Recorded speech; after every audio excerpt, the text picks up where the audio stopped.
Warrior Team 2 Detonated. Big money! Big prizes! I love it! And welcome to another fantastic episode of Retrovaniacs. As always, I'm your host, Jeremy Parmentier, here with Jeremy Gregory. Hey, guys. And Billy Holiday. Hello. And this week we're going to look at a PlayStation game that I'm not going to call a classic because I was told I call every game a classic, but it is at least a PlayStation game, Fighting Force. But until we get to that game, I do the same thing I do every week. Jeremy, what have you been playing since last time?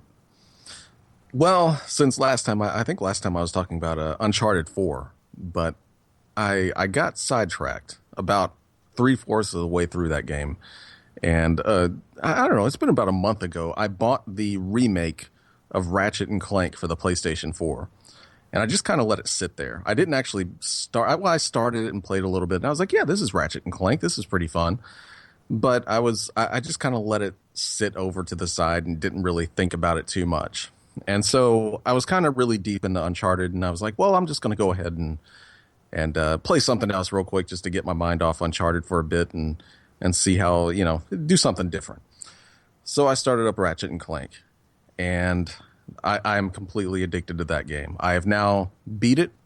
I think I'm about halfway through a second playthrough of it, and I'm not tired of playing it. I just want to keep playing this game over and over again because after that last episode with Banjo-Kazooie, I really wanted something, more modern. I wanted that kind of game, but more modern. And of course, you don't really get that anymore. Those games don't exist. So Ratchet and Clank is probably about the closest you're going to get. It's not like a 3D platformer. It's more actiony. It's more shootery. But, at heart, it is a 3D platform kind of mascot game that you got back in the PlayStation era and PlayStation 2 era. So I wanted to try it out. And it's every bit as fun as I remember that game to be. And it's a complete remake of it. I mean, it's basically the same game as it was, but they've completely remade it. So it's got a card system in it, and you actually collect cards as you're playing, and you actually get bonus. So there are three cards per set, and each set is like a particular stage, a particular set of weapons, particular set of enemies, and you get a card as you're just fighting enemies, or you can find them around the world. And I've got so completely addicted to finding these cards that I cannot stop playing this game until I get a complete card set. Oh. And as it is right now, I'm sitting at 90%. And I'm getting close. I'm really getting close. But I got to get my card set complete. But otherwise, I'm really, it's such a nice change to go back to a game like that, a nice modern remake of that kind of game, and just kind of see what it would be like these days, and it's really, really fun. Well, I love that series on the PlayStation 2, and I had the one they made for the PSP. I guess both the ones they made for the PSP. They were both excellent, so I'm a big fan of that series. I know it's a remake, but how much did they change, or is it just kind of like a graphical overhaul? Well, it's a complete graphical overhaul, and for the most part, everything that was in the first game is there, but they've kind of changed around the story a bit to make it. I don't want to spoil anything for anybody that's playing or that was a fan that wants to play, but it's really changed around and changed up in a cool little smart way that makes it seem like a modern retelling of a story that originated back when it did. And, they're kind of like retelling this story that already happened. And they do it in a really fun way. But generally all the stages, the enemies, the bosses, the bad guys or whatever, the story, everything's basically the same as what it was. Maybe condensed a little bit more than what it was on that PlayStation 2 game. But, it's not anything that ever bothered me. But, yeah, this is it's a complete remake of what that original game was.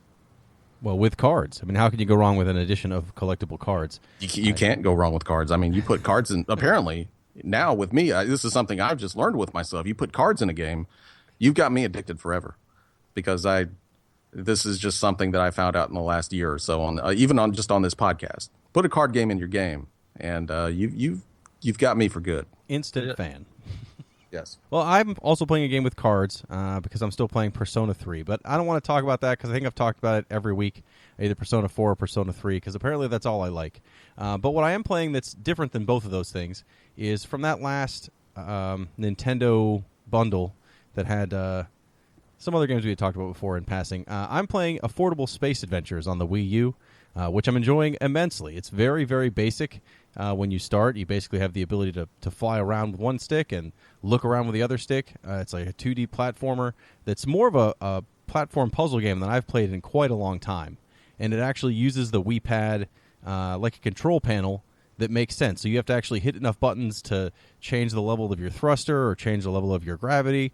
That if you, I don't know how they do it on a console without a keyboard. And this is the only game I've played that really takes advantage of that, of the Wii U controller since Zombie U probably.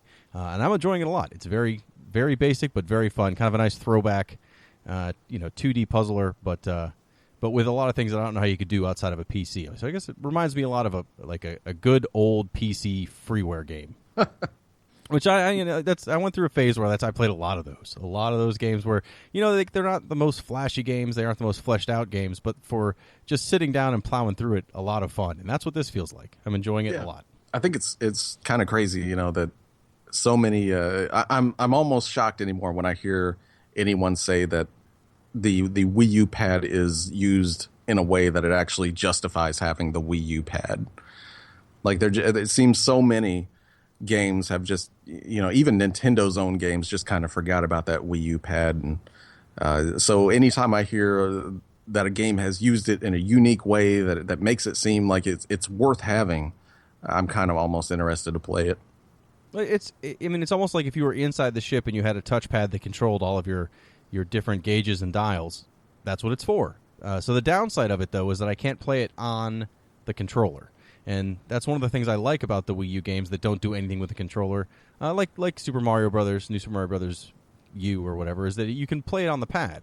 You don't need to use the pad for anything else. So it's like a little, a little handheld, so you can put on, Paw Patrol, whatever it is your kid wants to watch, so that you can play for half an hour.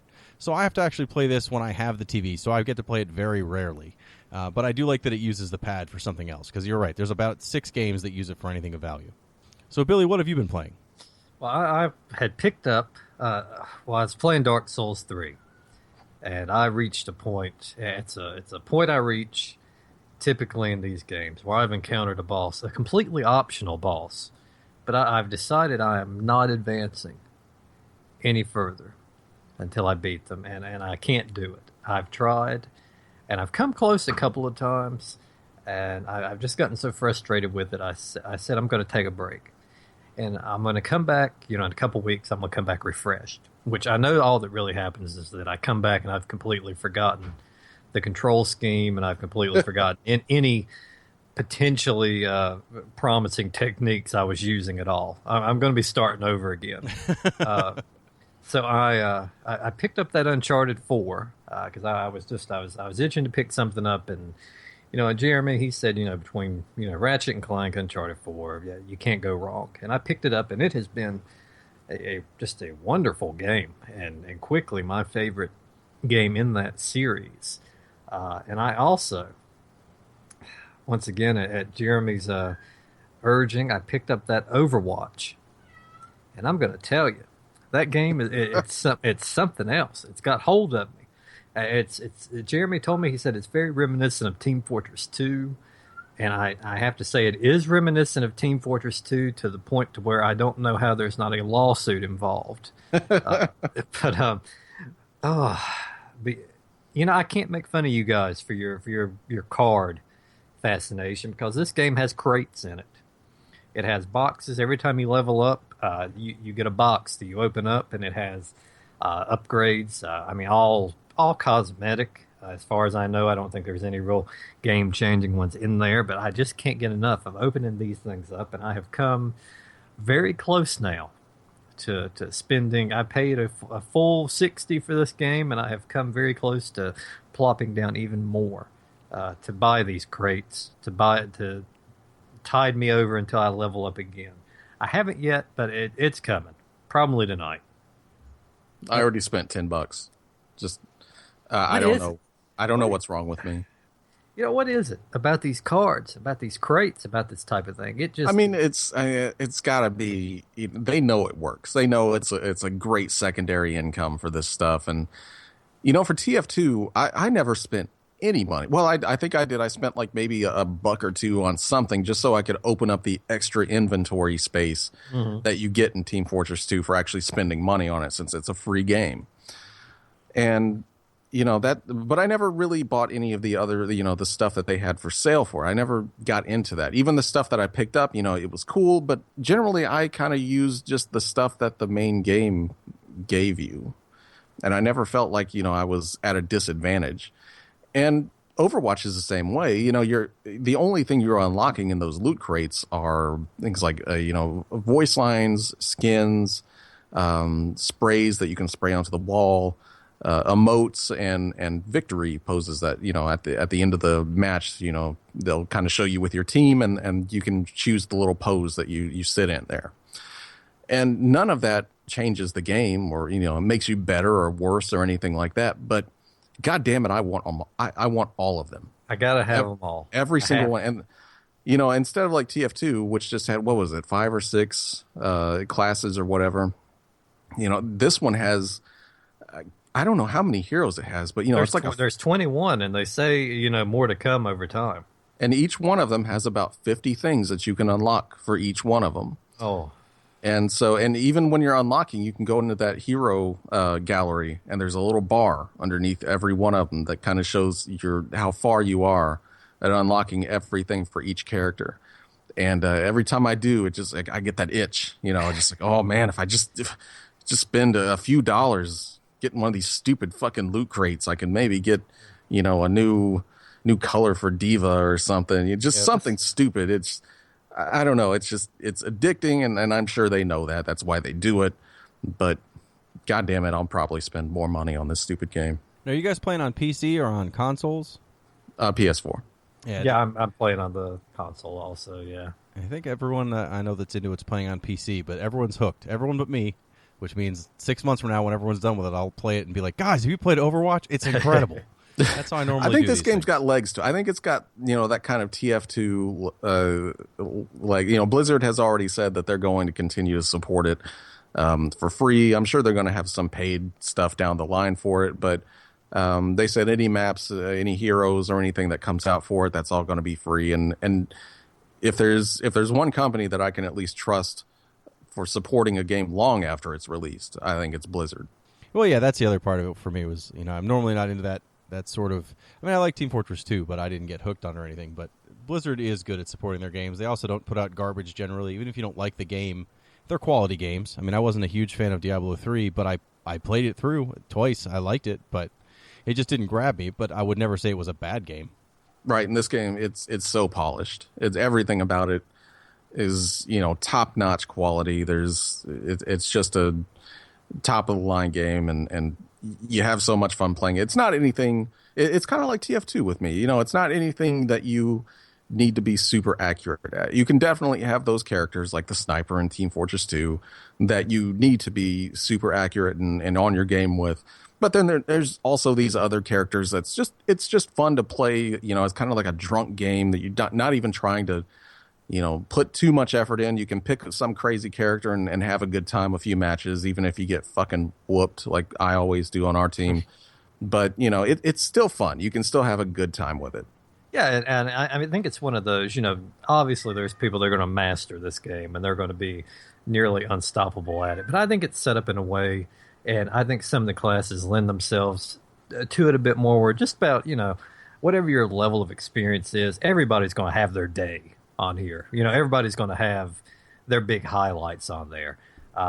Does that mean they're going to be consistently good at it? No. I mean, you might have a moment every now and then. But I like games like that where you don't have to pour hours. You don't have to be on a professional level to kind of shine on there every now and then. Well, let's stop talking about a game that is polished and has a lot of support to a game that is not that polished, that probably does not have a lot of support. It has my support. Fighting Force for the Sony PlayStation.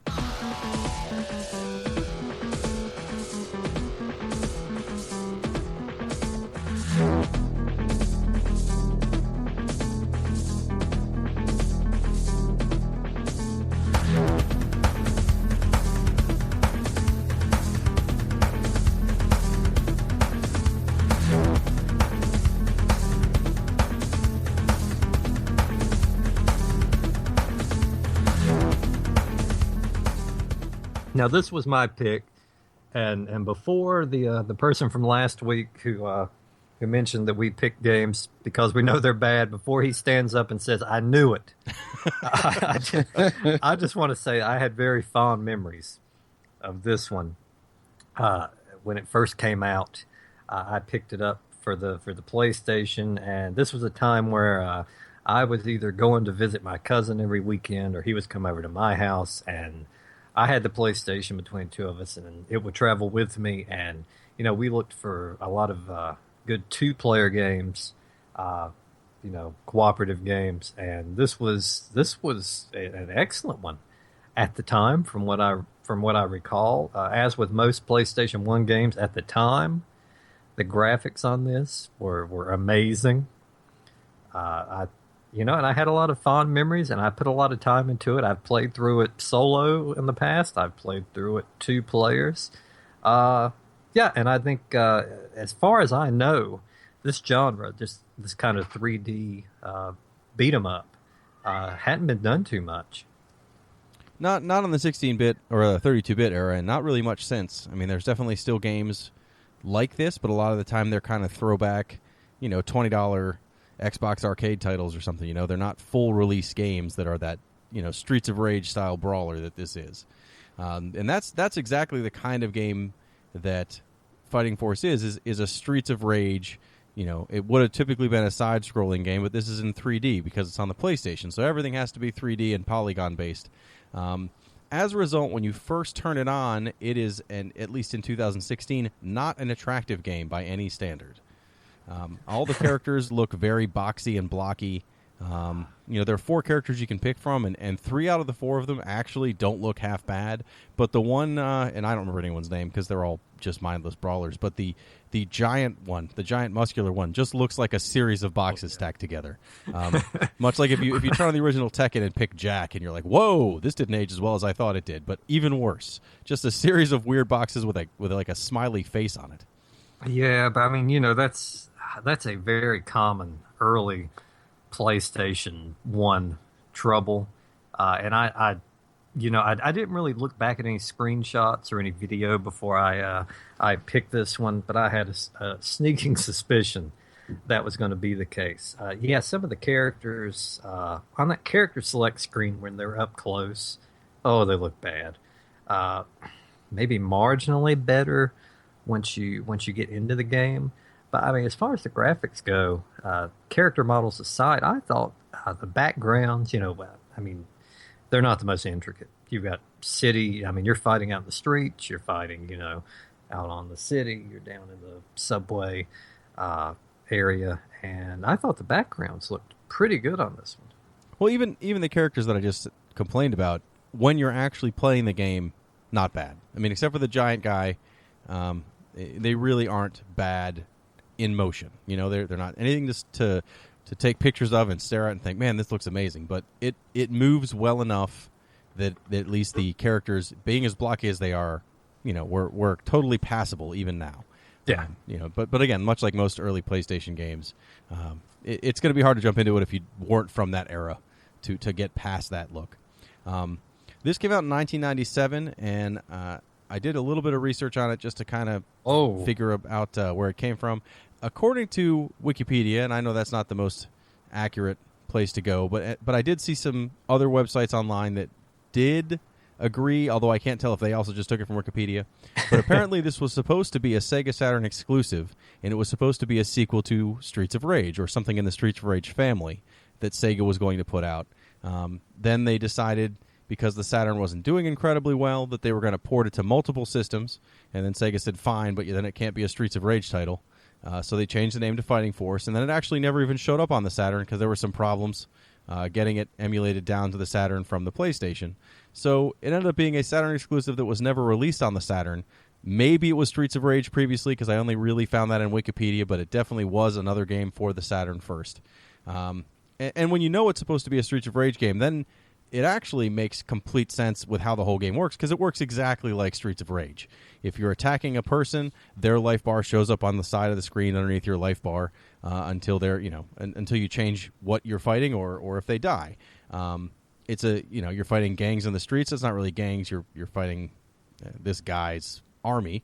But still, it's the same layout as a Streets of Rage game would have been. But in this case, because they had to reskin it, it's all new characters. But it plays exactly like that style of game, and that made sense to me. Yeah, it's very similar, and I can completely. I didn't know about that, but I can completely see that. I mean, and the mission accomplished on that. Really, I think they took the side scrolling from Streets of Rage and ported it over to that 3D type feel as well as they could. I think it plays fine, and I think the most amazing thing about that bit of trivia you passed along is that it's just very nice looking back to a time when Sega took pride and protected their franchises. That's And that would just be a phone game, a mobile game. a phone. Yeah.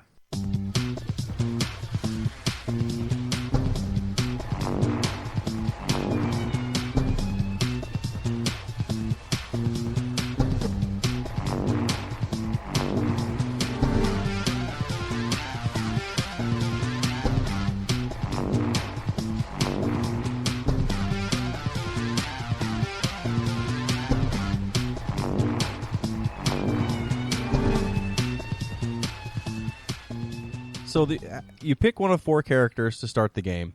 All 4 characters essentially have the same moves. They each have a different super move, and some of their combos are slightly different. But generally, they all can punch, they can all kick, they can all jump, and they can all throw the opponent and then do some sort of special move that is some sort of roundhouse kick or something similar that hits around an area, but will also do damage to you, so you can't just use that move over and over and over. Once you pick your character, you start out outside of an office building, and you fight your way through the office building to the top of the I guess the highest suite in the building. What's they call that? I feel like an idiot that I can't remember what they call that. That's the penthouse. There you go. The penthouse of the building. I spend a lot of time in those. Well, look at you. But I do not, and so I just call it the room at the top of the building because I'm a genius. You go all the way to the penthouse where you find Zhang, who is the person you're here to stop. Zhang, if you read the instruction manual, because I don't think it says anywhere else in the game, the whole plot is that this takes place right after Y2K is supposed to occur, and the world does not end. Man. And so Zhang is very upset the world didn't end, so he's going to make the world end, and he somehow can do it. That's the best part of the instruction manuals. It just says, and he can do it. Doesn't say how he's going to do it. Is he going to do it with nuclear device? Who knows? All you know is that Zhang says he's going to end the world because it didn't end. I guess he put a lot of stock into all the computers dying, and they didn't. So he was very upset, and he decides to destroy the world. So you're going to stop him. So you get to Zhang at the top of the building. He, of course, jumps into a helicopter and flies away. And then you have to then go through the city to try to get to his secret island lab, which I like that when you get to after certain levels, you got to pick a path, which I know a lot of games did that. That's nothing new. But I thought it was, at least the paths are different somewhat. I thought it was, they all end in the same place. But, instead of going to, having to go one set path, you could play through this several times and maybe, I'd say probably 6 times or 7 times to see every single area. Yeah, that was like one of the worst things about those, a lot of the brawlers back then. And, brawlers were huge back in the 16-bit era. There was as many brawlers as there were fighting games back then. And one of the biggest complaints with any of them were just how repetitive they were. And how little, you couldn't really mix that formula up too much. But, for at least this one lets you kind of pick around where you want to go. And I thought that was actually kind of cool because back in the day, there was maybe 1 or 2 that ever let you do that. And I never understood why more brawlers from back then didn't let you do that.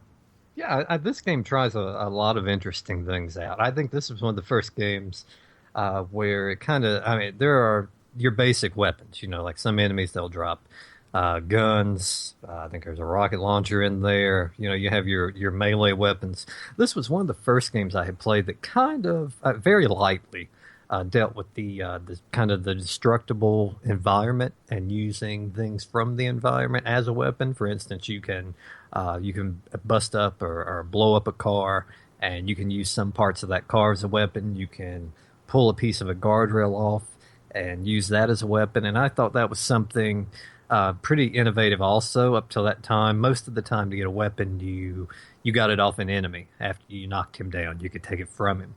That was one of the first times that I know of, at least, where you could you could kind of just look around and see what in the environment you could use to your advantage. I think the environments and how interactive they are the best thing about this whole game.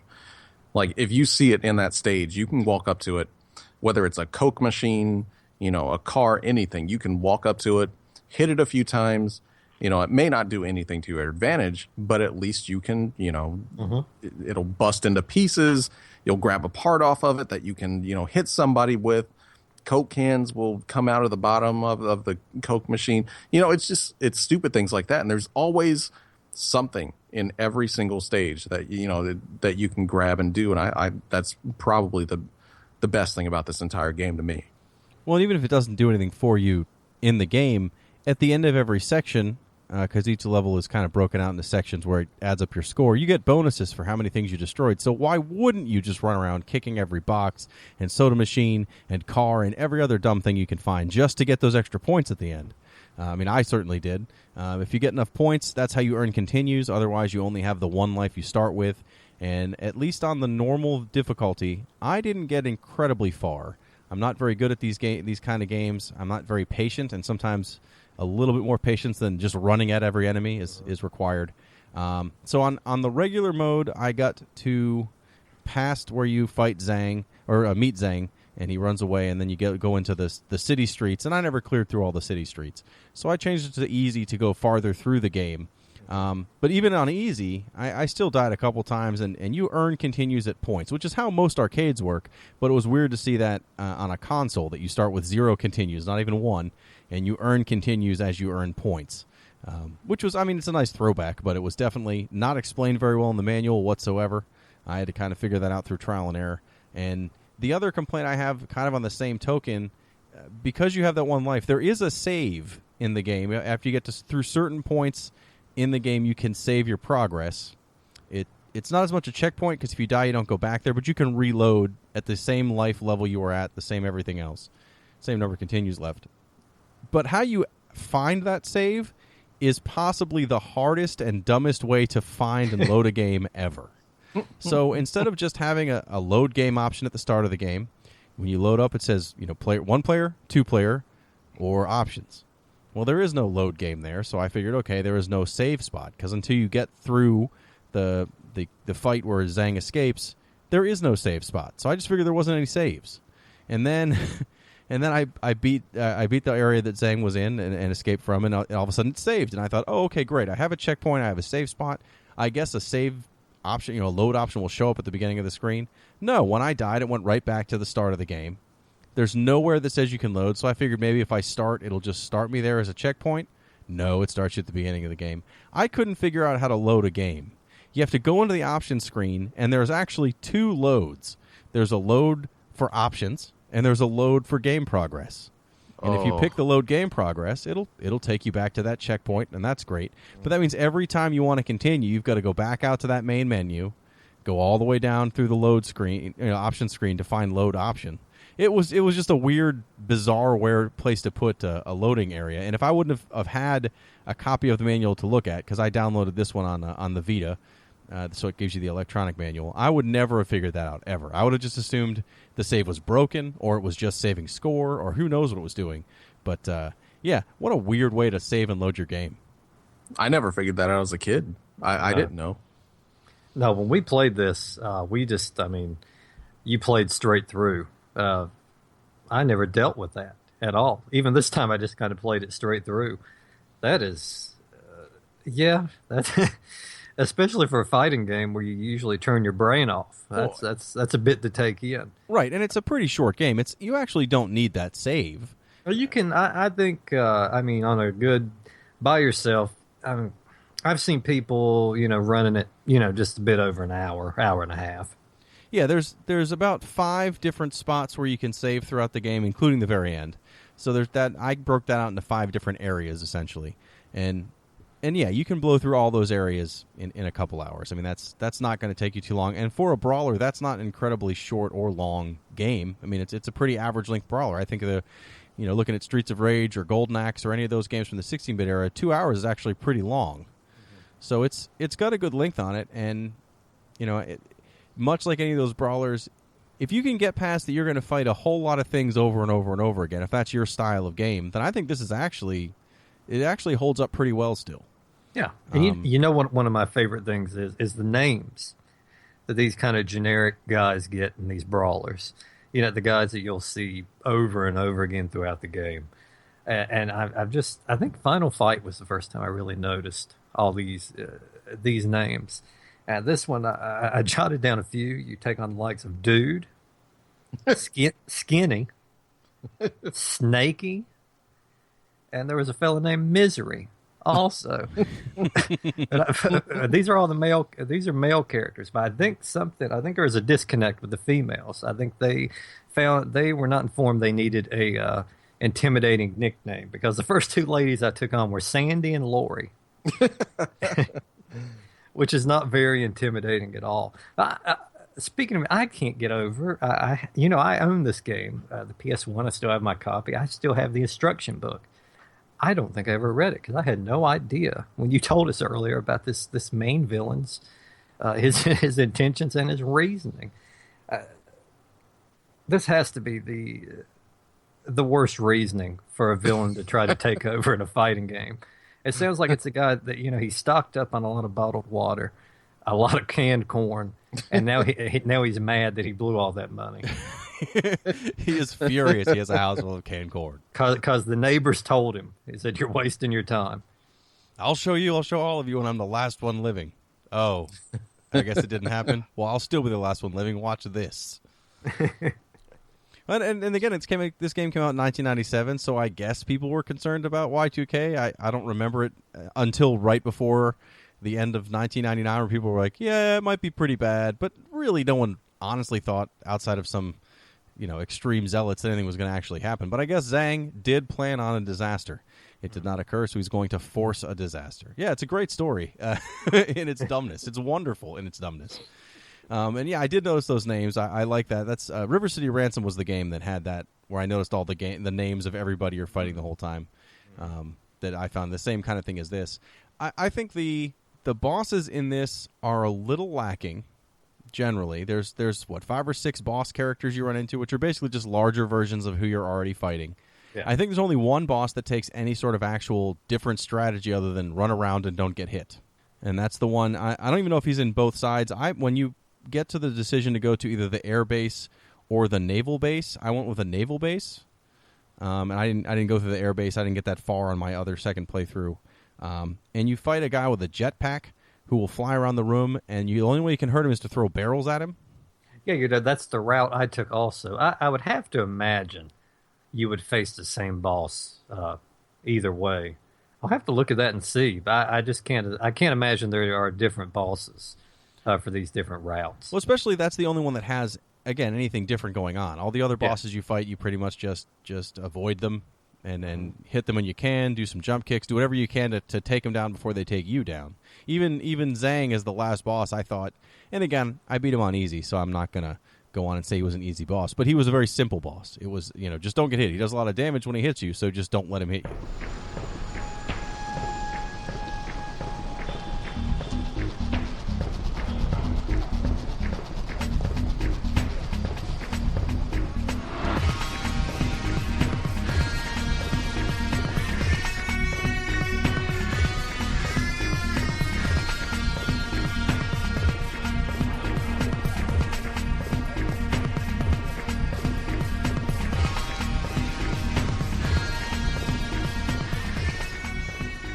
I think this is a good brawler that switched to the 3D platform. If you're going to play a game like Streets of Rage and then shift to 3D, this is a good transition from 2D to 3D. Plenty of games made very poor transitions from 2D to 3D. Yeah. But much like a lot of those 3D games, I think the camera on this is almost too irritating to continue to play with. I did not play multiplayer. Apparently it's worse in multiplayer. But even in single player, there were definite spots where people are running at me from a side of the screen that I can't rotate the camera to, and it's zoomed in enough on me that I basically won't see people until they are actively throwing punches at me. And that's always been an issue. Yeah, it's not terrible when you're playing single player. And there are definitely times where that camera would it will flip out no matter what. But as soon as you bring in a second player to this game, this camera does not know what to do, because it will just it seems like its main way of positioning itself is to pivot. And then it has certain areas in each little section that you go to in the stage that it will find a place to pivot on and then pan the camera to follow the person. If the person goes where the camera cannot see, then it will find another place to pivot and then pan the camera over. That works okay in single player. But if you put a second player in there, that camera does not know what the fuck to do, because it will find a place to pivot. And then instead of just trying to focus on one person now, it's trying to focus on two people. And if one of those players are in the place where it's trying to focus on and the other person kind of gets to the edge of the camera, that camera will suddenly be like, oh shit, we got to fucking pivot to another area so we can keep these two people on screen so they can keep playing. And at that point, it just flips out. It will go back and forth to each fucking pivot area. At times, it will literally just spin 360 almost to get to a spot where it can show both of those same characters in the same screen. It's almost unplayable at times. But, back in the day, back then, it was acceptable because, nothing else was really doing this kind of game. But playing it now, I'm just, oh my God, this is awful. You can't even keep track of what's going on if both players aren't actively trying to stay in the same spot in each scene and each stage that the game has. Yeah, and like Jeremy said, I think this was just a case of back at that time. I mean, if you looked at a lot of the early those kind of 3D games, like even Banjo, Mario, you were focusing on one character, and you could focus pretty tight on that character, and the camera didn't have it wasn't that bad at following them. But I think this was one of the first instances of the kind of 3D style where you were having to focus on two characters, and yeah, it did a poor job at it. Playing this years ago, I was much younger. It wasn't as much a concern to me then. But yeah, I think our strategy was we just kind of stuck together on there, which takes away some of the fun, because it would be nice, for one person to go to one side of the stage and clear things out while the other goes over, on the complete other end. But as far as the camera goes, the game, like Jeremy is saying, it pretty much can't support it for the most part. Well, it's weird that it wasn't too like a split screen or another option that would take care of that issue. But then if you're trying to play a game that is a two-person brawler and you're using Streets of Rage as your basis, that was another game where on the console versions you'd be on the same screen, or Contra even, not a brawler, but when you're playing it on Nintendo, you're both on the same screen, and if one person goes too far forward, the person in the back will die. In the upward levels especially. And so it's a similar situation where when you're playing with another person, either you work with what the system gives you, which is you yell at each other to not go too far so the camera doesn't spin around like an ass, or you just freak out that it's too bad of a camera and you shut it off. I think when this game was new, I would have been patient enough with the idea to work with the other person I was playing with to make it less of an issue. But now I don't know if I could put up with it. Well, back then we were just, we were working with what the game gave us. And if the game, if it was obvious that it was fucking up when one person got too far away, then you were like, hey, stick close to me. Otherwise, we're not going to be able to get through this because the game, it fucks up. We just can't handle it. But now, things have progressed a bit since Fighting Force.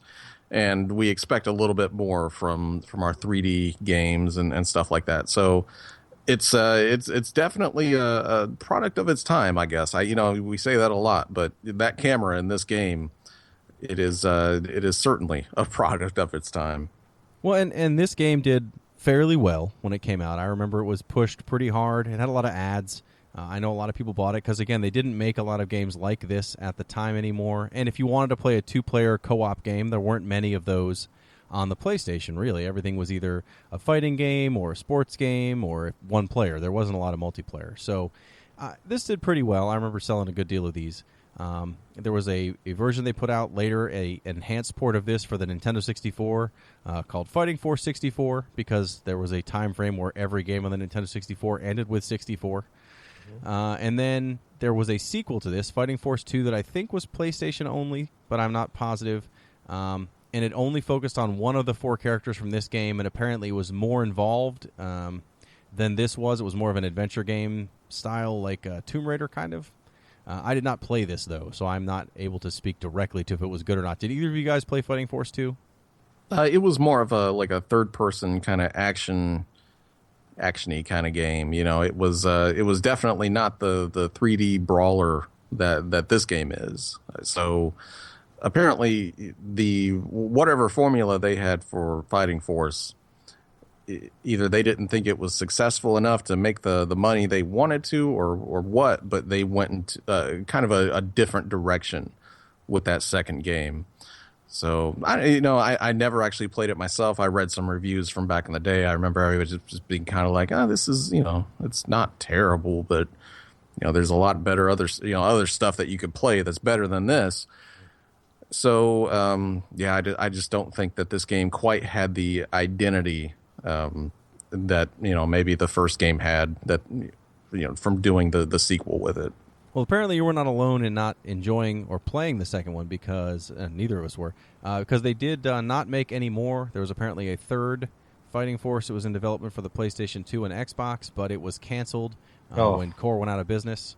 So we never got to see what was going to happen with the series. But honestly, I don't know if there was a lot more to do after the first game, since essentially it was just taking a 2D guaranteed hit and putting it in a 3D world, and I think it was passable. I mean, I think this was a fun game to play.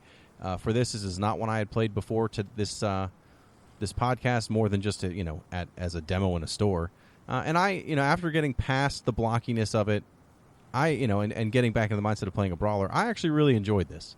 I didn't dislike playing it from start to finish. That said, will I play it again anytime soon? I don't know. I think if I had it on PlayStation and I had 2 players, it would be a fun night to have a few beers and play. But I don't know if I would play it over Streets of Rage or, Double Dragon or any of the 2D versions of the brawler. I think those are a little tighter and a little more fun.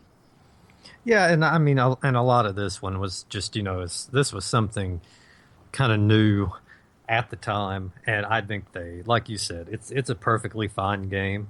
I enjoyed it immensely years ago. I played it many times over, but like I said, I was much younger then, and I had a friend I played it with all the time. Now I'm glad I played through it again. I think it's fun. Just if you got a couple of hours to waste and you want to go back and play an early PlayStation brawler, this is probably one of the best ones you can pick. And yeah, I mean, camera aside for 2 players, if you can find a kind of a good rhythm there as far as keeping up with each other and kind of learning, about how far you can stay apart without making the camera get too crazy. It's a very fun cooperative game, very mindless. There are no puzzles to solve here except for how to load your game. And I think you can have a good time with this one. Just, keep in mind you're dealing with early PS1 graphics. Sound, I don't think we said much about the sound because there's not much to say about the sound. It's there. It's not good nor bad. Perfectly fine game. I think it's fine. I like it. I still enjoy playing it. But I think at this point, back then, brawlers were basically done. And whatever this game's success had was trying to convince people that, hey, we're, this is the next generation of brawlers. We're doing for brawlers what, Mario 64 did for 2D platformers. We're bringing it into the 3D world. And, it's fun enough, but it certainly wasn't the revelation that I was expecting for, a brawler back then. It was still very repetitive. Very much just, beating up on the same guys. And even with the interaction in the stages, that was fun. That was great. But I think, Die Hard for the Saturn and arcade did that, far better. It was a far more focused game that I enjoyed much more than I ever did Fighting Force.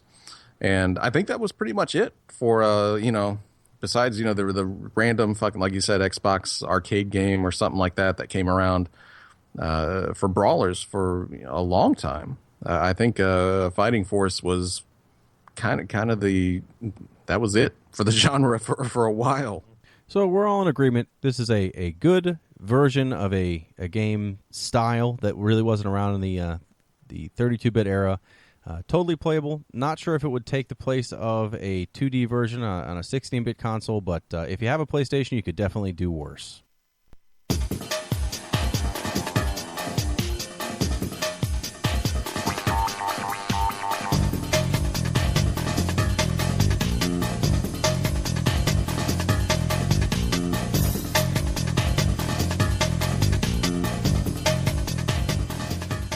So next week, we're going to go back to the Super Nintendo for our first listener request through Twitter. His Twitter handle is @Mentheon. His name is, I'm going to screw this up, I'm sure. It's Bjorn Wallander. And he requested Young Merlin for the Super Nintendo, a game that none of us have played. So it is a game that came out, so it's not a game that I think we're going to have to, had to hunt down. It's a game. We're going to do it. So next week is Young Merlin. I have no idea exactly what it is. It looks like it's some sort of puzzle platformer. I don't know. We're going to find out, but I'm very excited about that. We are definitely interested in listener requests. However, we're not going to only do listener requests. I'm sure we'll get a lot of them, and it also is going to depend on, the game itself. If you say, hey, I'd really like to hear about Super Mario Brothers 3, we probably won't do it. If you want to know about Super Mario Brothers 3, there's a million other people and places who have done it. You can watch videos and see enough on it. And it's a game it's a great game, but I can't think of a lot to say about it other than, man, this is a really great game that hasn't been said before. So, if you want to send us some suggestions via Twitter or our Facebook page, via email, anywhere, please give us suggestions, but don't be offended if we do not take you up on them, just due to sheer numbers. And also that I still have in my own backlog a number of games I want to submit for everyone else to yell at me about.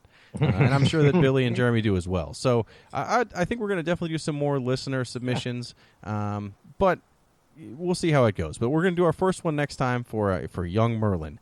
And I'm very excited about this because this is this is the first game we have. Every game we've recommended is one we have been knowledgeable about. This is the first game where I don't think any of us have played it.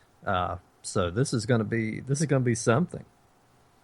Yeah, I remember seeing it in the video store back when I was a kid, and I'd always look at the back of that box and be kind of like, I don't know what this game is, and I don't know if I want to waste my $4 on a game that I'm not too sure of. And I'm sure I wasted countless rentals on terrible games, besides that game.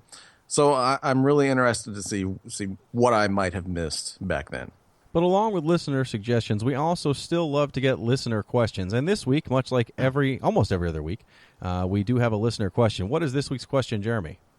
Well, this week, Nate from San Diego writes in with a quick question asking if we had any go-to video game magazines from back when we were kids, and or if we ever grabbed up any of those all-too-popular code books that were all the rage in the 8 and 16-bit eras.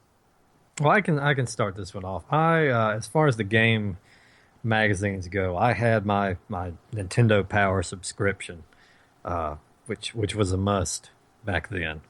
And whenever my mother went to the grocery store, I would always tag along, just because I knew I would be able to talk her into picking up at least one game magazine for me.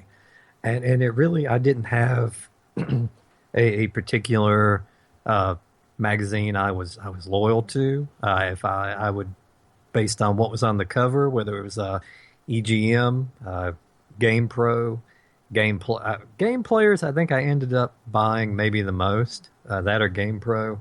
I kind of delved in all of them. And every now and then, I pick up one of the PC gaming magazines because I had the demo disc. You usually have a bunch of things I couldn't run on my computer, but I continued to buy them anyway. And as far as the code books go, I did. On occasion, I do still have my How to Beat Super Mario Brothers guide handy in case that episode ever comes up. But yeah, I most of my codes I got out of the magazines had their code sections, and I had a good little side hustle going in elementary school where I would jot down codes from all the magazines. Since I was one of the only people in school that was buying magazines in such a large quantity, I would jot them all down on some loose leaf paper. I would staple them together, and I would sell them. These little makeshift code books, I would sell them, and I could get about 75 cents a pop for those things. So that Jesus. and as a larger child, that supported my lunch eating habit, and I was very happy with myself. Well, I didn't have such a good hustle as that, but I definitely had. I mean, I think everyone had Nintendo Power. If you were into Nintendo at all, again, without the internet, I don't know how you'd find out about games otherwise, unless you lived in a place where you could go to a store every day and see what came in. So I had Nintendo Power. I also had the TurboGrafx magazine, Turbo Play, later than that.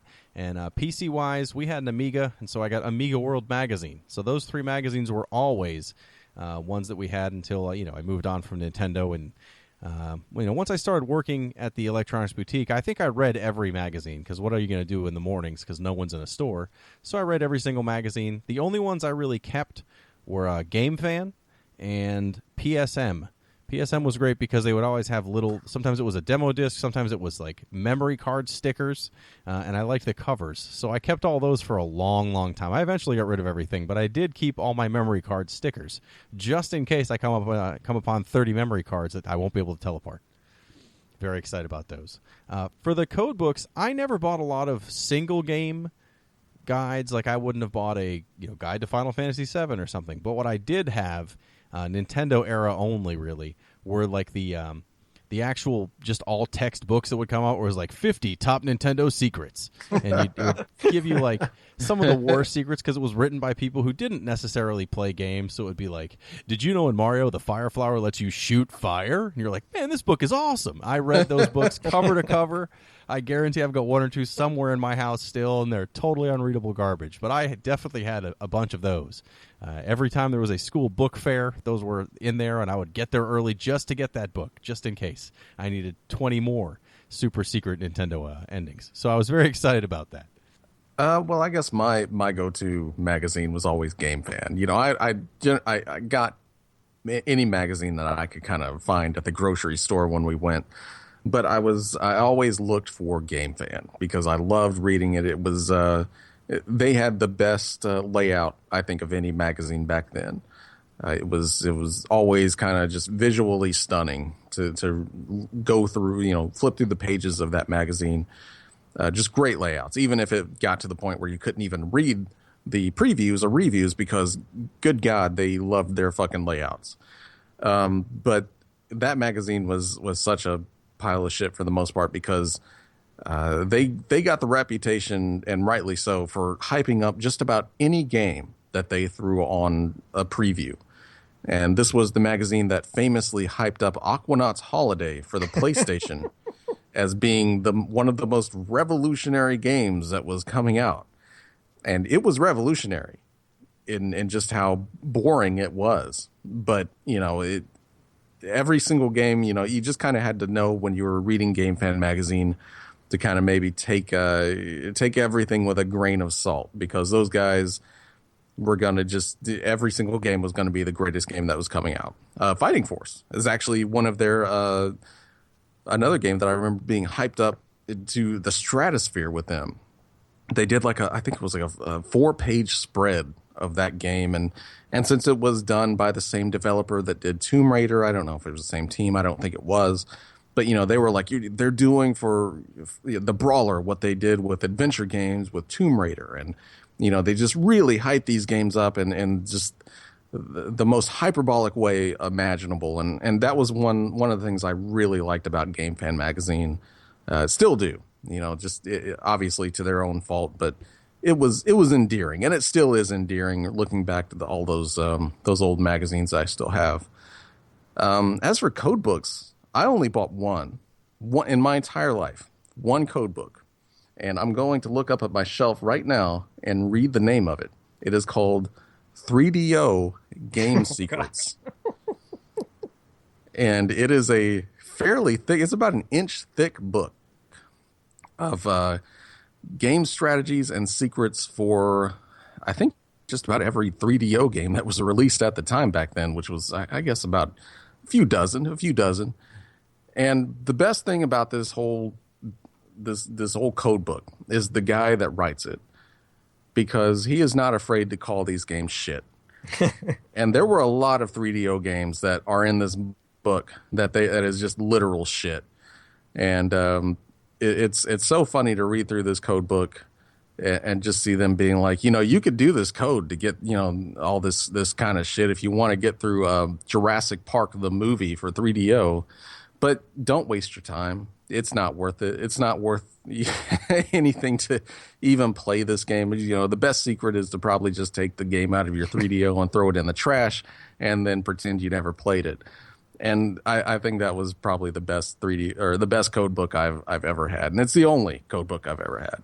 So if you have a question you've got to know the answer to about what the guys from Retrovaniacs think, please send us the question via our Facebook page or our Twitter at Retrovaniacs. You could definitely check us out at retrovania.net. We have contact information there. And if you happen to be listening to this on iTunes, why don't you go ahead and give us a review, because that would make us feel good. And there's nothing that everyone wants to do more than make us feel good. But until then, while you're writing that review, you have a couple more weeks till our next episode where we go into Young Merlin for the Super Nintendo, and we'll see you then.